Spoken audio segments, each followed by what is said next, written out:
I also blame the Golden Dawn for having to re-record this whole video because of sound issues.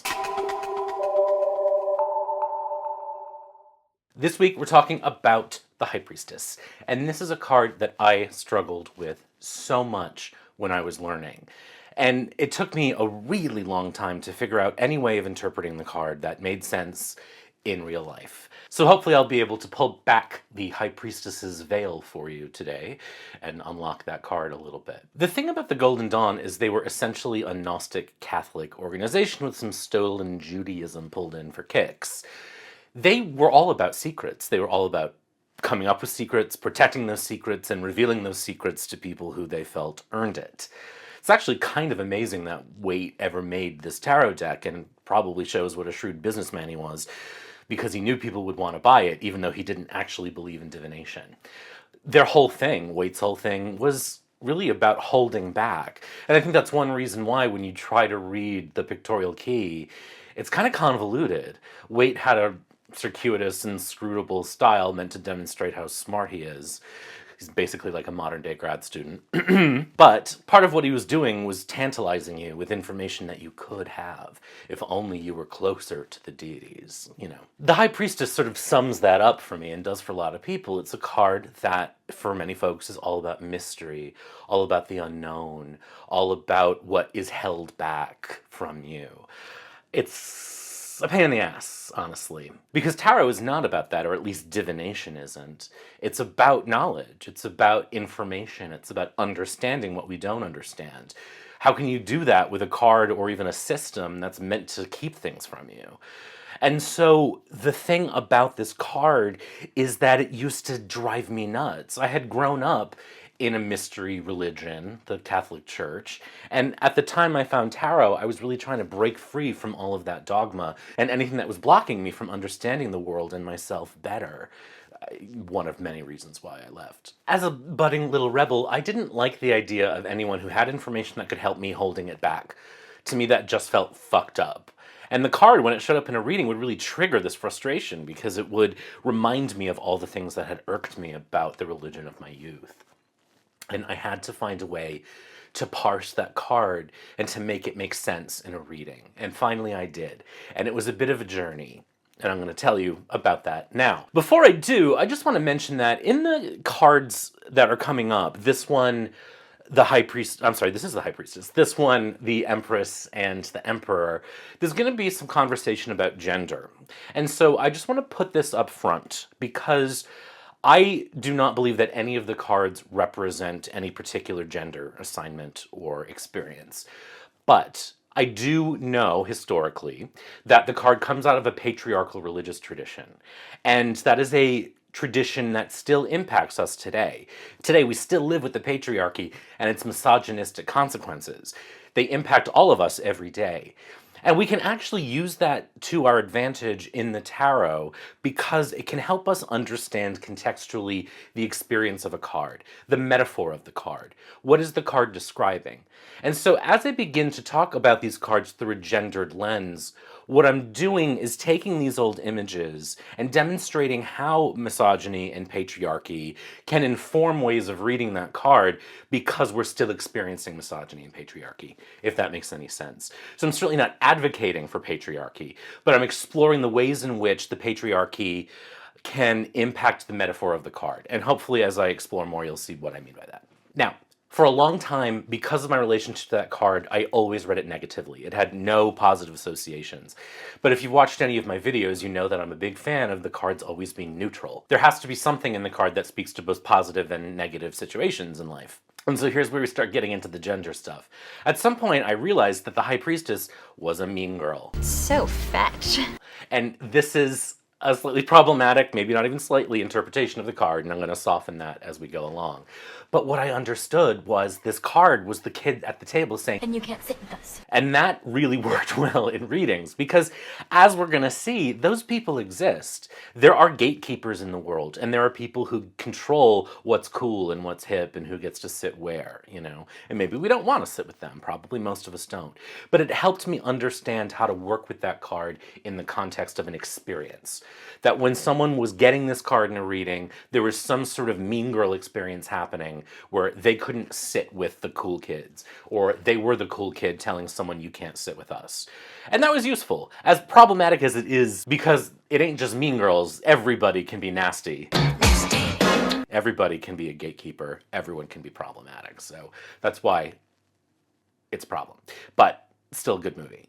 At least I think it was. Has it aged well? I don't know. I'll have to watch it and find out. Most things probably will disappoint you when you do that. Stop trying to make fetch happen. It's not going to happen. When I would share that interpretation with students and friends, they would all kind of look at me funny, like, wait, no. The High Priestess is the High Priestess. She's the keeper of the mysteries. She's the divine feminine.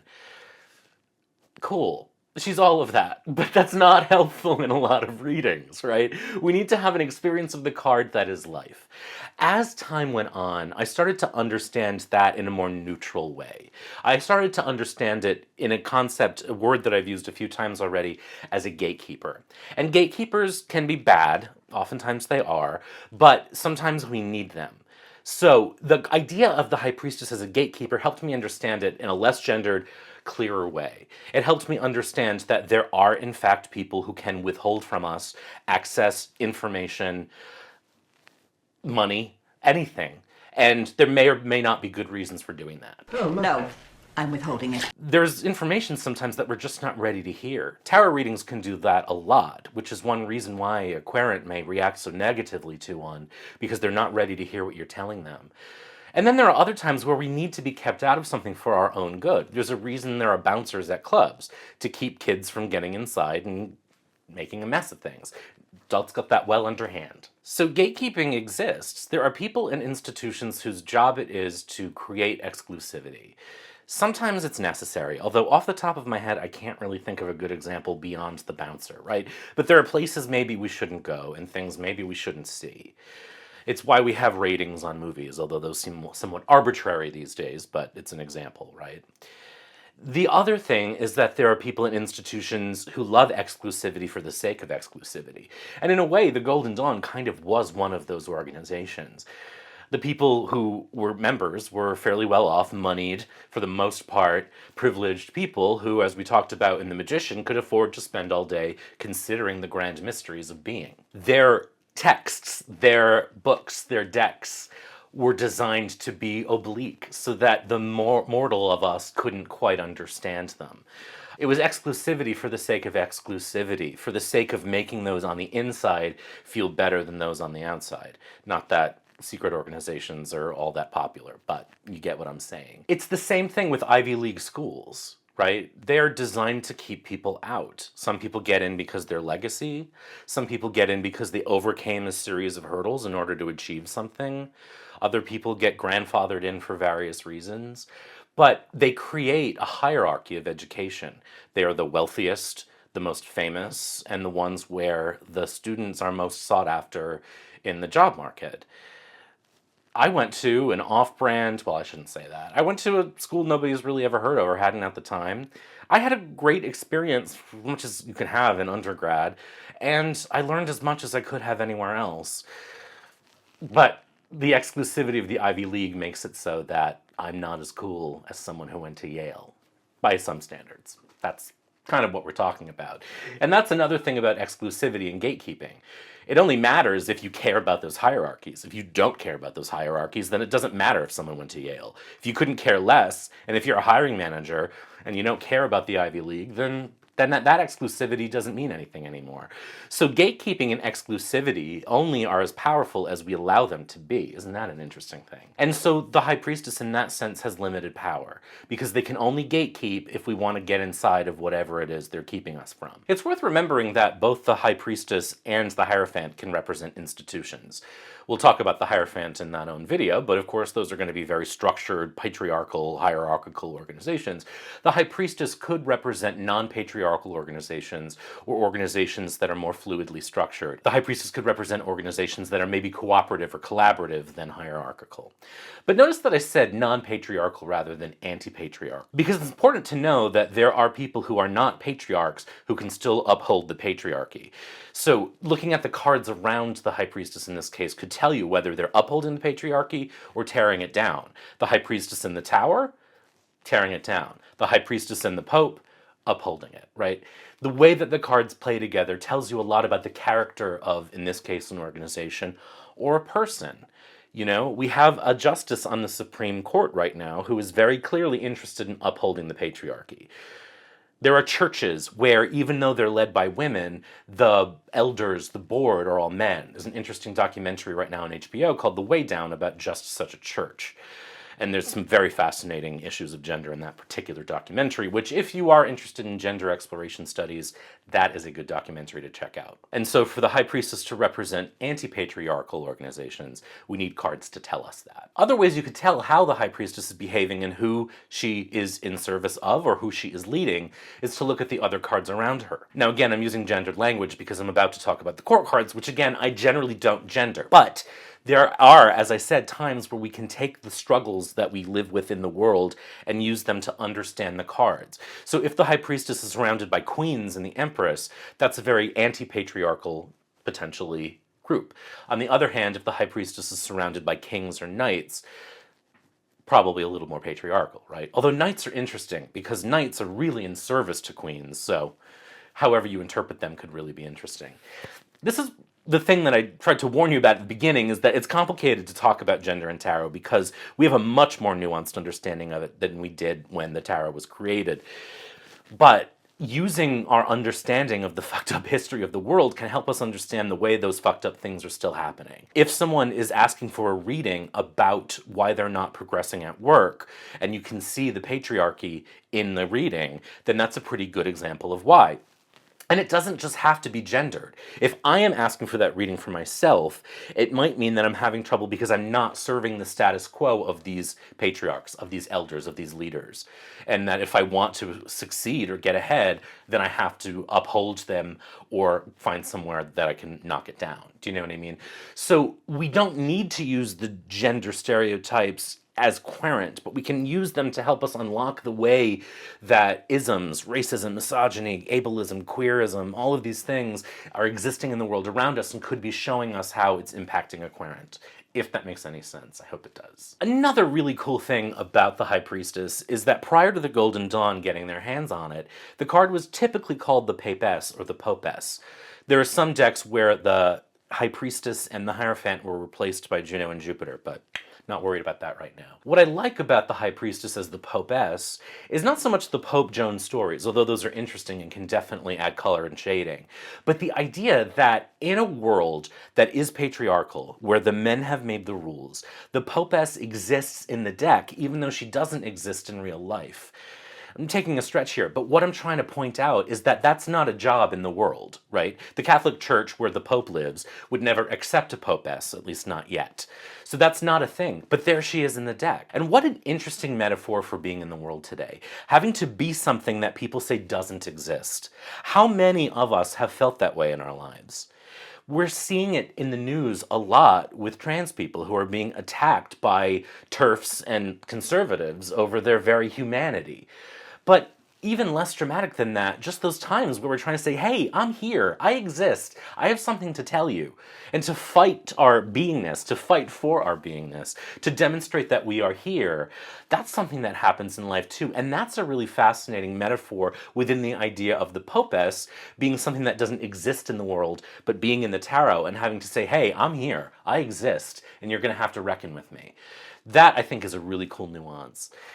And here is really the heart of what we're talking about in this series, which is the ability to kind of look at the card from multiple angles, through politics, through life, through our own understanding of nuance, through our own understanding of these stereotypes, of these metaphors, of these archetypes, whatever language you want to use. Understanding the High Priestess in different ways, in different contexts, can give you so much. It's that moment when I realized, oh, you know, in the real world, Popess is not a job. There's only a pope, but there she is right in front of us. So what does that tell me? How does that help me understand the card in a reading? Do you know what I mean? And that was where I got the idea that the High Priestess can represent someone saying, hey, I'm here, I exist, listen to me, which is a thing I have felt and I know many others have too. So it's not, again, about memorizing anything that I'm telling you or even agreeing with anything that I'm telling you. And I understand in this video and in the next one I'm going to be talking about some gender stuff that might make some people uncomfortable, that might piss other people off. And it's not so much that you agree with any of that, but that you understand the cards through the lens of the life we live and what it can tell you in a reading about the way we work, the way we exist, the things that impact us. And the thing that matters about that is we are not entirely autonomous beings. We do have obstacles. There are people and institutions that are actively trying to keep us out. There are people and institutions who are actively trying to keep us silent. And all of that can be found in this card. And isn't that so cool? Do you know what I mean? Like, it's super cool to be able to take a card apart that way. Look at the title, look at the context, look at history, and try to strip away everything we think we know just long enough to let insight pop up about it, and to think about it in the world that we're living in, which is what readings are ultimately about.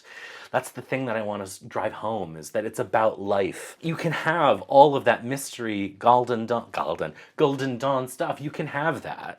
And you can have really good readings that focus on life without getting mired in dogma, without getting mired in esotericism. And that's where we're going on this journey together. I'm going to keep repeating that, so get used to it. And I also want to say that I'm not advocating for like not having any foundation to stand on. I think you do need to learn the basics. I think whatever that means to you, I think you need to learn some sort of foundational meaning, some sort of keyword or concept or idea that lets you feel confident going into the reading. But I also want you to feel open so that in the reading, in the context, in your understanding of what's happening, little lights can spark and go, oh wow, here's this really cool thing. The High Priestess is a bouncer. The High Priestess is a college admissions officer. The High Priestess is someone screaming to be heard when people are saying, no, you don't even exist. All of those things can live in that card too, and many, many others. And when you're open to it, you find such magic. I do think you want to have a foundation. I don't really believe in this sort of stereotypical intuitive reading where you just pick up a deck and go. Like, I think you need some sense of how cards work together, which is one reason why I'm making these videos too. But opening yourself to possibility in a reading can really unlock some major stuff. So that's the High Priestess, and I hope that this gives you something to chew on, something to wrestle with, something to explore, what the High Priestess looks like in your world, in your day-to-day, in your real life.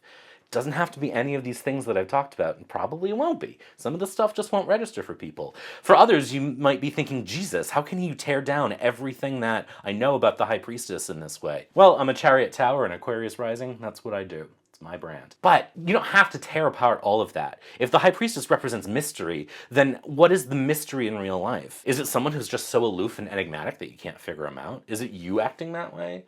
Or are you stuck in a situation where you really can't find an answer? All of those things are valid too. So, how do you read the High Priestess in real life? Where do they show up? What are they doing and how do they act? Challenge yourself to explore maybe more than you have before.